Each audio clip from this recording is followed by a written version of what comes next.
just all citizens. It's a beautiful thing to be a citizen.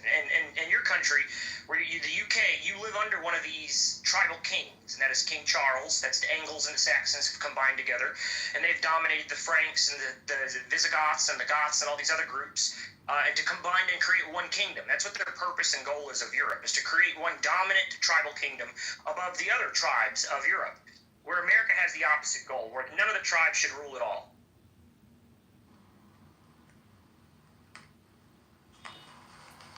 Yeah, I'd say that's a pretty accurate assessment.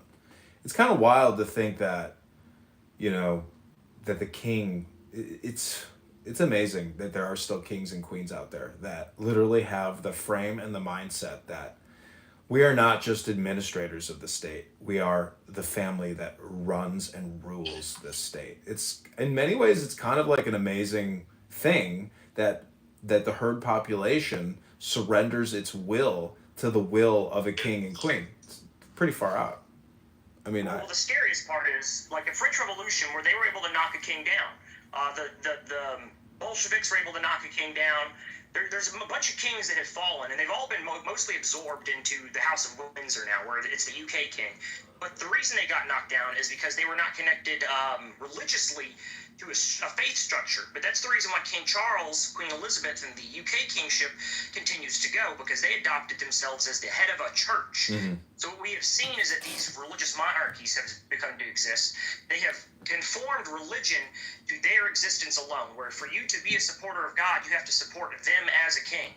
They are royal bloodlines, and that's the only way. They've manipulated faith into a tool for their existence, where on our side, the Protestant side, which is why I tell you to be a Protestant, that's not there. The kings don't really matter. In fact, we like presidents and stuff. It's not necessarily a requirement for even Jesus to come back and be a king, just a leader. It's just a word to describe his position of leadership, not an actual title.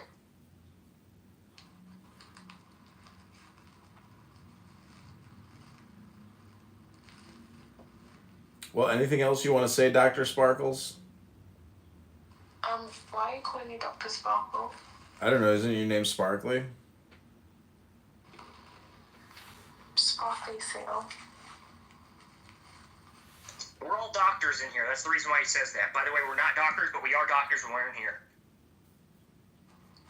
Okay. I'm not a doctor.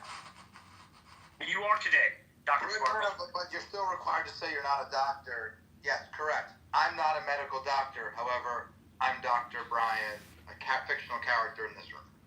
Yeah, exactly. I am not a medical doctor, nor am I a professor of anything, but I am Dr. James. Because I'm actually a doctor of natural science, and I'm also a doctor of magic's son, but I'm not a doctor of medicine. I'm also Dr. Medicine's son, but I'm not. That's just the official title of everybody who enters a room with doctor here, is that you are now doctors as well. See, on Clown House, a lot of retarded people like to call themselves doctors. And many of these retarded doctors are what we call vaccinologists or abortionists. And they love to parade around their title, doctor. Thus, I too am a doctor. I'm vaccinated. I'm sorry to hear that. Oh, hi, Jessica. Welcome to I Hate Donald Trump, and I am very angry. Well, I would now like to move us to the musical portion of this podcast in the Deep State Patriots. Since we're talking to such a beautiful, lovely English flower, I would now like to play for you a sample of medieval English polyphony. Here we go!